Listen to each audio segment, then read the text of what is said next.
Hi ನಮಸ್ತೆ, welcome back to ಮನೆ ಅಡಿಗೆ ಯೂಟ್ಯೂಬ್ ಚಾನಲ್. ನಾನಿವತ್ತು ಸಿಂಪಲ್ಲಾಗಿ ಒಗ್ಗರಣೆಯನ್ನು ಮಾಡ್ತಾಯಿದ್ದೀನಿ. ಬನ್ನಿ ಹೇಗೆ ಮಾಡೋದು, ಇಂಗ್ರೀಡಿಯೆಂಟ್ಸ್ ನೋಡೋಣ.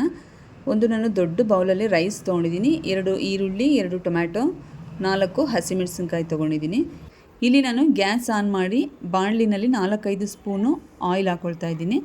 ಈಗ ಸಾಸಿವೆ ಮತ್ತು ಕಡಲೆಬೇಳೆ, ಕರಿಬೇವಿನ ಸೊಪ್ಪು ಎಲ್ಲ ಹಾಕಿ ನಾನು ಕಡಲೆಬೇಳೆ ಸ್ವಲ್ಪ ಫ್ರೈ ಮಾಡ್ಕೊಳ್ತೀನಿ. ಮತ್ತು ಇದಕ್ಕೆ ನಾನು ಹಸಿಮೆಣಸಿನ್ಕಾಯಿನ ಆ್ಯಡ್ ಮಾಡ್ಕೊಳ್ತೀನಿ. ಈರುಳ್ಳಿ ಕೂಡ ಆ್ಯಡ್ ಮಾಡಿ ಅದು ಗೋಲ್ಡನ್ ಬ್ರೌನ್ ಬರೋ ತನಕ ಫ್ರೈ ಮಾಡ್ಕೊಳ್ತೀನಿ.